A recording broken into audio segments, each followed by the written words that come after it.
వినిపిస్తుందా? వినిపిస్తుంది సార్. రవితేజ్, ఈశ్వర, ప్రసాద్ వినిపిస్తుంది ఇప్పుడు? వినిపిస్తుంది ప్రసాద్ సార్. వినిపిస్తుంది సార్. ఎంతవరకు వినిపించలేదా? లేదు సార్, ఇంతవరకు వినిపించలేదు. ఓకే ఓకే, నీకు స్టార్టింగ్ నుండి మళ్ళీ చెప్పాలనా? ఇప్పుడు థర్డ్ పాయింట్ నుండి చెప్పుకెళ్ళిపోవాలనా? ఎవరికి వినిపించలేదు సార్. సరే,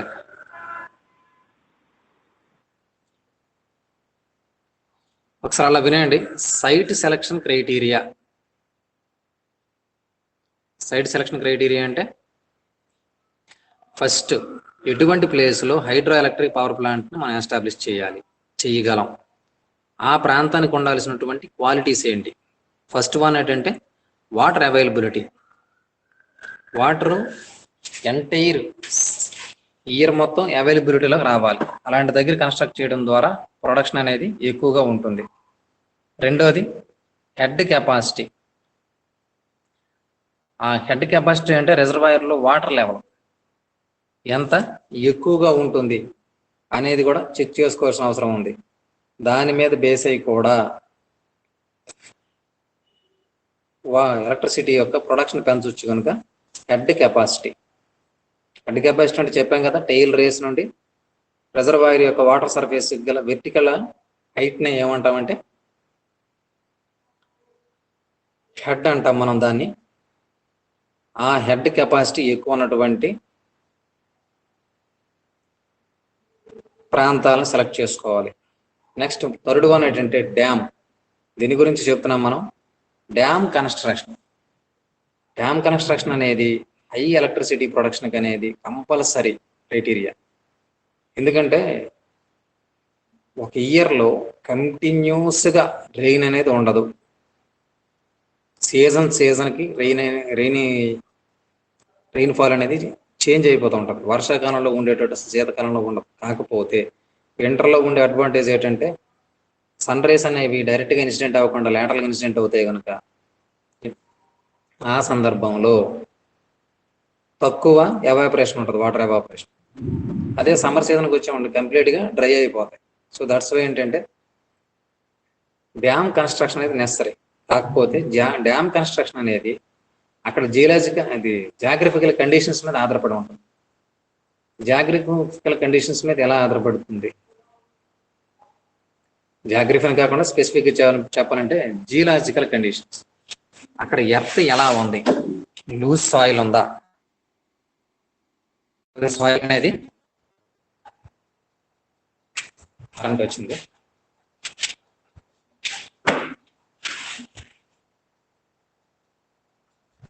అక్కడ సాయిల్ ఎలా ఉందనే విషయం మీద ఆధారపడి ఉంటాం. ఏదైనా ఒక బ్రిడ్జ్ కన్స్ట్రక్ట్ చేయాలంటే, ఫర్ ఎగ్జాంపుల్ ఫ్లైఓవర్స్, మనం హైవేల దగ్గర ఫ్లైఓవర్స్ ఆ ఫ్లైఓవర్ కన్స్ట్రక్ట్ చేసే ఫ్లైఓవర్ కనెక్షన్లో ఆ ఫ్లైఓవర్ అనేది ఎంతవరకు నిలదొక్కుకోగలుగుతుంది, దాని కెపాసిటీ ఏంటనేది ముందు చెక్ చేసుకుంటారు. చేసుకున్న తర్వాత మాత్రమే అక్కడ సాయిల్ అలాంటిది, ఎంత వెయిట్ని ఇది బేర్ చేయగలదు అనే దాన్ని చెక్ చేసుకున్న తర్వాత మాత్రం కన్స్ట్రక్షన్ స్టార్ట్ చేస్తారు. అలాగనే అక్కడ భూకంపాలు వచ్చే అలాంటి ప్రాంతాలలో అయితే ఈ హైడ్రో ఎలక్ట్రిక్ పవర్ ప్లాంట్స్ అసలు కన్స్ట్రక్ట్ చెయ్యరు పూర్తిగా. ఇప్పుడు జపాన్లో సాధ్యమైనంత వరకు, జపాన్ భూకంపాలు గల ప్రాంతం, అందువలన ఆ దేశంలో సాధ్యమైనంత వరకు ఈ హైడ్రల్ పవర్ ప్రాజెక్ట్స్ అసలు వాళ్ళు కన్స్ట్రక్ట్ చెయ్యరు. వాళ్ళకి ఎంత సమస్య వచ్చిందంటే ఈవెన్ హైడ్రో ఎలక్ట్రిక్ పవర్ ఎక్కువైనప్పటికీ వాళ్ళు పవర్ జనరేషన్ దేని నుండి ఎక్కువ పొందేవాళ్ళు అంటే న్యూక్లియర్ పవర్స్ నుండి. వాళ్ళకి ఫుకుషిమా అనే ప్రాంతంలో ఒక న్యూక్లియర్ పవర్ ప్లాంట్, అక్కడ భూకంపాల వలన కొంచెం లీకులు వచ్చాయన్నమాట దానిలో, ఆ పవర్ ప్లాంట్లో. దానివల్ల అంటే రేడియేషన్ బయటకు వచ్చి చాలా ఎఫెక్ట్ అయిపోయింది. ఏం చెప్పొచ్చు అంటే ఒక డ్యామ్ను కన్స్ట్రక్ట్ చేస్తున్నాం అంటే హైడ్రల్ పవర్ ప్లాంట్, ఇంతకుముందు చెప్పింది న్యూక్లియర్ పవర్ ప్లాంట్కి, దానివల్ల అంత డేంజరస్ ఉందంటే అదే ఒక హైడ్రల్ పవర్ ప్లాంట్ని కానీ కన్స్ట్రక్ట్ చేసినప్పుడు ఆ ప్రాంతం భూకంపాలకు నిలయమైందో లేదా సాయిల్ లూజ్ సాయిల్ అయిందో అనుకో, లూజ్ సాయిల్ అయితే డ్యామ్ అనేది గ్రాడ్యువల్ గా భూమిలోకి ఒరిగి భూకంపం వచ్చినట్టు ఖచ్చితంగా డ్యామ్ అనేది ఉన్నాయి. సో డ్యామ్ కొలాప్స్ అయిందంటే ఇంకా అప్పుడు జరిగేటటువంటి నష్టం అనేది మన ఊహకి అందనది, అసాధారణమైనటువంటి నష్టాన్ని చెవి చూడాల్సి వస్తుంది. ఎంతంటే దాని దిగువ ప్రాంతంలో ఉన్నటువంటి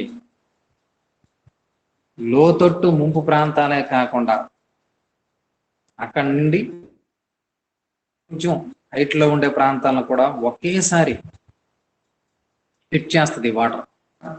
జన జీవనం ఆ ప్రాంతాలన్నింటిలో అస్తవ్యస్తం అయిపోతుంది, అంత సమస్య కూడా.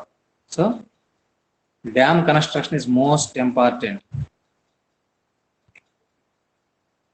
ఈ dam construction criteria most important.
Sir voice break అయింది.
సార్ ఇప్పుడు కనిపిస్తుంది సార్.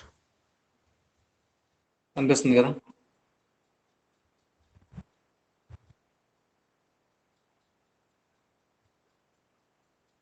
ఇక్కడ ఈరోజు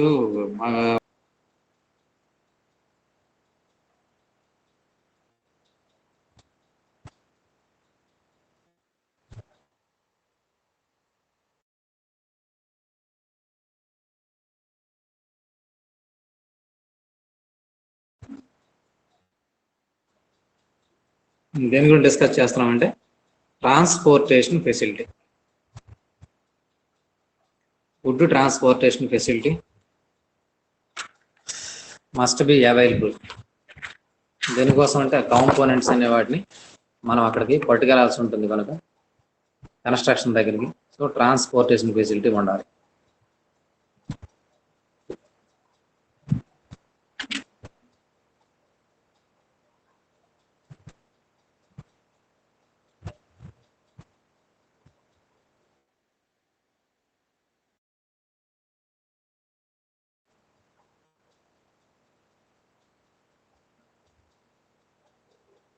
Distance from the load center. The power plant should be step up nearby load center. This will be reduce the cost of maintenance of transmission line. If it is located away from the load center, more transmission lines required for supply of powers. To avoid the line loss, the economical power supply distance, such plants should not more attention. ఇది గుర్తుపెట్టుకోండి. సాధారణంగా మనం power production అయిన తర్వాత ఏం చేస్తాం? దాన్ని transmit చేయాలి. ట్రాన్స్మిట్ అంటే డిస్ట్రిబ్యూట్ చేయాలి అంటే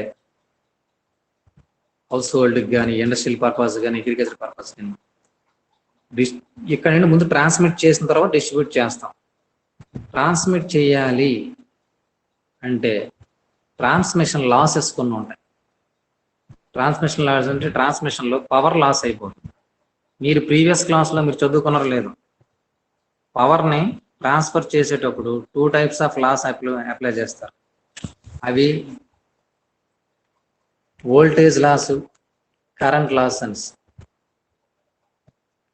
I²R ఫార్ములా ప్రకారం తీసుకెళ్తారా, V²/R ఫార్ములా రూపంలో తీసుకెళ్తారా అనేది ఇంపార్టెంట్. V²/R ఫార్ములా తీసుకెళ్ళినట్లయితే పవర్ లాస్ అనేది తక్కువగా ఉంటుంది. అలాంటప్పుడు ఏం చేస్తామంటే అక్కడ స్టెప్ అప్ ట్రాన్స్ఫార్మర్ ఒకదాన్ని అరేంజ్ చేస్తారు. అరేంజ్ చేసి మనం ప్రొడ్యూస్ చేసినటువంటి ఎలక్ట్రిసిటీని ఆ ట్రాన్స్ఫార్మర్ ద్వారా దాని యొక్క వోల్టేజ్ని ఇంక్రీజ్ చేస్తారు. వోల్టేజ్ని లో వోల్టేజ్ని హై వోల్టేజ్గా చేసేటువంటి ట్రాన్స్ఫార్మర్ని ఏమంటామంటే స్టెప్ అప్ ట్రాన్స్ఫార్మర్ అంటారు. ప్రొడ్యూస్ చేసినటువంటి ఎలక్ట్రిసిటీని స్టెప్ అప్ ట్రాన్స్ఫార్మర్కి ఇవ్వడం ద్వారా వోల్టేజ్ని పెంచి కరెంట్ని తగ్గిస్తారు. అయితే దీనివల్ల అడ్వాంటేజ్ ఏంటి? దీని ట్రాన్స్మిషన్లో కరెంట్ లాసెస్ అనేవి తగ్గిపోతాయి. అంటే పవర్ లాస్ తగ్గుతుంది. ఎలాగంటే కరెంట్ లాస్ తగ్గడం ద్వారా, V²/R లాస్ మెయింటైన్ చేయడం ద్వారా, V²/R లాస్ ద్వారా. సో స్టెప్ అప్ ట్రాన్స్ఫార్మర్ని ఇక్కడ వాడాల్సి ఉంటుంది. అయితే power load centre, this will reduce the cost of maintenance of transmission lines. ఈ ట్రాన్స్మిషన్ లైన్స్ ని మెయింటైన్ చేయడంలో గల కాస్ట్ను తగ్గించేస్తుంది.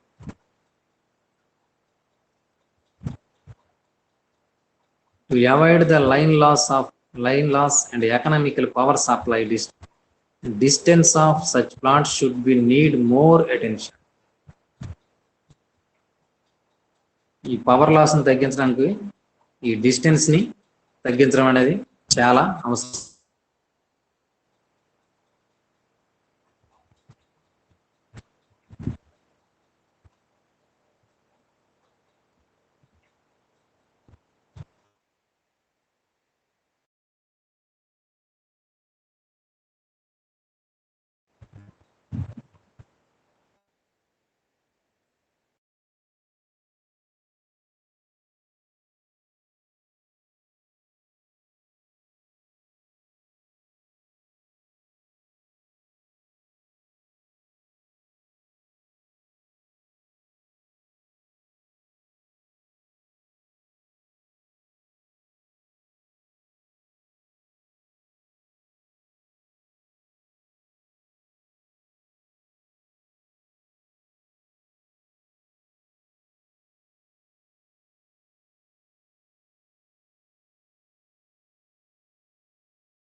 విన్నారా? నాకు ఇక్కడ సిగ్నల్ ప్రాబ్లం ఉంది. వినిపిస్తుందా? ఎవరొకరు వస్తుంది సార్. వినిపిస్తుంది కదా? ఇక్కడ సార్. ఇప్పుడు సిగ్నల్ ఓకే ఓకే.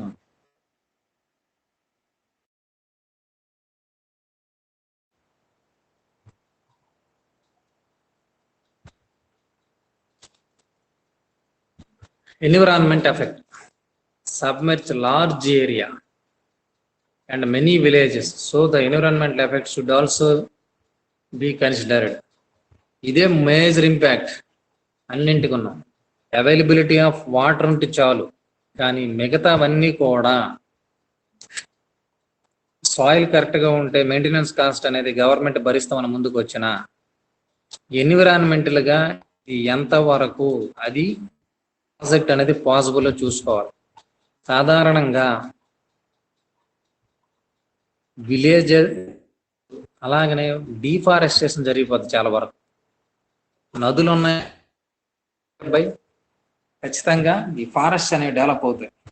సో ఆ డీఫారెస్టేషన్, ఆ ఫారెస్ట్ని తొలగించకుండా మనం పవర్ ప్లాంట్ని కన్స్ట్రక్ట్ చేయలేం. అలాగనే ఇంకో సమస్య కూడా ఏంటంటే, ఎప్పుడైతే ఫారెస్ట్ని మనం ఆ చెట్లను కొట్టేసామో అక్కడ నివసిస్తున్నటువంటి జంతుజాలం కూడా ఇబ్బంది వస్తుంది. అక్కడ నుండి అవి కొంత దూరం వెళ్ళిపోతాయి, లేదా కొన్ని జీవరాశులు కనుమరుగైపోతాయి, అవి అంతర్ధనం అయిపోతాయి.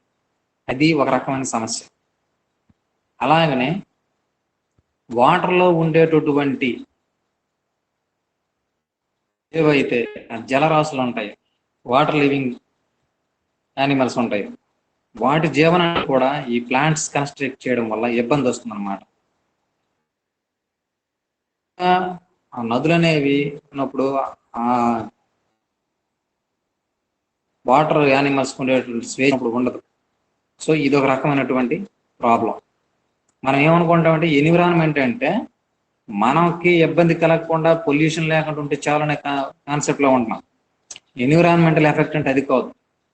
అసలు ఈ సిస్టంలో, ఎన్విరాన్మెంటల్ సిస్టంలో అన్ని జీవరాశులు ఒకదాని మీద ఒక డిపెండెన్సీ. ఏ జీవరాశి మనుగడ కష్టమైపోయినా దాని మీద డిపెండ్ అయిన మిగతా రాశులు కూడా అంతర్ధానం అయిపోతాయి. అది మానవ మనుగడకు మంచిది కాదు. సో అన్నింటి యొక్క సమతుల్యమే ఈ ఎకో సిస్టమ్. అది ఇంబ్యాలెన్స్ అయిందంటే మానవాళికి కూడా ఇబ్బందికరమైనటువంటిదే.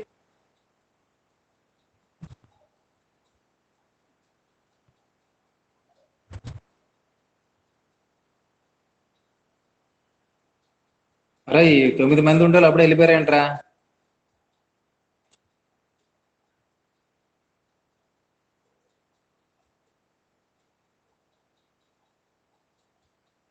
సరే, ఇప్పుడు చెప్పుకున్న పాయింట్స్ అన్న ఒకసారి నాకు చెప్పండి రా. నేను చెప్పింది వినిపిస్తుందా మీకు?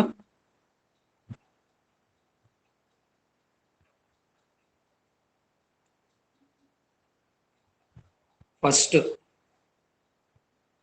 Select hydro electric power plants.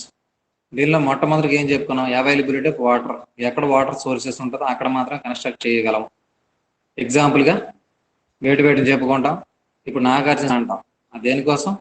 Power ప్రొడక్షన్కి ఉపయోగపడుతుంది. At the same time agriculture usage కోసం. Next at the same time domestic purpose కూడా వాటర్ సప్లై చేసుకుంటాం. అది బహుళార్థ సాధక ప్రాజెక్టులు అని చెప్పేసి దానివల్ల మల్టీపర్పస్ ఉంటుంది అన్నమాట. నెక్స్ట్ రెండవది వాటర్ హెడ్. వాటర్ హెడ్ అంటే వాటర్ తాలూకు స్టోరేజ్, ఎంత స్టోర్ చేయగలం ఆ ప్రాంతంలో అనేది మోస్ట్ ఇంపార్టెంట్ అండి. ఎంత స్టోరేజ్ ఎక్కువ ఉంటే, వాటర్ హెడ్ ఎంత హైట్లో ఉండి ఎంత స్టోరేజ్ ఉంటే అంత ఎక్కువ ప్రొడక్షన్ వస్తుంది. స్టోరేజ్ తగ్గిపోతే ప్రొడక్షన్ ఆటోమేటిక్ తగ్గిపోతుంది. మూడవది ఏం చెప్పుకుంటాం? Third one dam. అది డ్యామ్ కట్టడానికి అనుకూలమైందా కాదా ఆ ప్రాంతం? మనం వాటర్ స్టోరేజ్ లెవెల్ని ఎప్పుడు పెంచగలం? డ్యామ్ యొక్క కన్స్ట్రక్షన్ అనేది స్పష్టంగా పెద్దదిగా ఉండాలి, స్ట్రాంగ్ గా ఉండేటట్టు దాన్ని కన్స్ట్రక్ట్ చేసుకోవాలి, కెపాసిటీ ఉండాలి. ఎప్పుడైతే డ్యామ్ యొక్క లెవెల్ బాగా ఎక్కువ ఉండి ఆ ప్రాంతంలో ఎగ్జిస్ట్ అవ్వగలదో డ్యామ్, అప్పుడు వాటర్ స్టోరేజ్ ఎక్కువ పెరుగుతుంది, తద్వారా ప్రొడక్షన్ ఎక్కువ పెరుగుతుంది. కనుక dam construction site criteria. Next land criteria. Land criteria అంటే ల్యాండ్ అనేది అక్కడ డ్యామ్ కట్టడానికి అనువైనదా కాదా. Is the land is suitable for the construction of dam or project. Project కట్టడానికి అనుకూలమైనది కాకపోతే, లూజ్ సాయిల్ ఉన్న లేదా భూకంపాలు కలిగిన ప్రాంతమైన, earth quakes. Next transportation facility అంటున్నాం. ట్రాన్స్పోర్టేషన్ అంటే హైడ్రో ఎలక్ట్రిక్ పవర్ ప్లాంట్ ని కన్స్ట్రక్ట్ చేయాలంటే చాలా చాలా కాంపోనెంట్స్ అవసరం. అలాగనే వాటిని అక్కడ మెయింటైన్ చేయడం కోసంకి, లేదా వాటిని సర్వీసింగ్ చేయడానికి, ఎప్పుడైనా సరే అవి చెడిపోయినప్పుడు సర్వీస్ చేయడానికి కూడా చాలా మెటీరియల్ అనేది రిక్వైర్మెంట్ ఉంటుంది. సో మెటీరియల్ని ఈజీగా ట్రాన్స్ఫర్ చేసేటట్టు ఉండాలన్నట్టు. ఉదాహరణకి మన గోదావరి నది ఎక్కడ పుట్టింది? మీకు అందరూ జీకెళ్ళని చదువుకున్నారు ఈ కాంపిటేటివ్ ఎగ్జామ్స్ కోసం. నాసికా త్రయంబకం అంటాం మనం. నాసిక్లో పుట్టింది అనమాట. ఆ ప్రాంతంలో ఎక్కడ కూడా పుట్టిన దగ్గర ఈ డ్యామ్స్ అనేవి ఎస్టాబ్లిష్ చేయబడలేదు. కారణం ఏంటంటే అవంతా కూడా హిల్ ఏరియా. ఆ ప్రాంతంలో కన్స్ట్రక్ట్ చేయడానికి అసలు మెటీరియల్ పట్టుకుని వెళ్ళడం చాలా కష్టంతో కూడుకున్నటువంటి. అయితే వాళ్ళకి అక్కడ ఇమీడియట్ గా అక్కడ ఉండే ప్రాంత ప్రజలకి అక్కడ వాటర్ అవసరం అంటే ఈ డ్యామ్ అవసరం పడకపోవచ్చు. బట్ ఆ ప్రాంతంలో కన్స్ట్రక్షన్ అనేది మాత్రం చాలా హార్డ్, కష్టంతో కూడుకున్నటువంటి పని. సో మనకు వాటర్ అవైలబిలిటీ ఉంది కదా అనేసి అడవిలో నదులు ఉంటే అక్కడ కట్టేయలేం. అక్కడికి మనం ఉండే లివింగ్ ప్లేస్ నుండి లేదా సిటీస్ నుండి ట్రాన్స్పోర్టేషన్ ఫెసిలిటీ బాగుందా లేదంటే కూడా important. Last one, environmental effect. Environmental effect అనేది మోస్ట్ ఇంపార్టెంట్. కారణం ఏంటంటే ఇది కన్స్ట్రక్ట్ చేయడం కోసం నియర్ బై ఉన్నటువంటి విలేజెస్ని వికెట్ చేయాల్సి ఉంటుంది, డిఫారెస్టేషన్ జరుగుతుంది. తర్వాత లివింగ్ వాటర్ యానిమల్స్, వాటర్లో నివసించే ఈ యానిమల్స్ విషయంలో కూడా మనకి చాలా సమస్యలు వస్తాయి అందుకోసంకి. ఎందుకంటే అవి జీవించలేవు ఈ ప్రొడక్షన్ వల్ల, ఎక్కువ చనిపోయే అవకాశం ఉంది. జీవరాశి చనిపోయిందంటే ఎక్కువగా దాని మీద డిపెండ్ అయిన వేరే జీవరాశులు చచ్చిపోతారు. తద్వారా గ్రాడ్యువల్గా ఆ చైన్ లో ఉన్నటువంటి చివరి దశలో అంటే చివరగా ఉండే మనుషులు కూడా మనుగడ కష్టమైపోతుంది.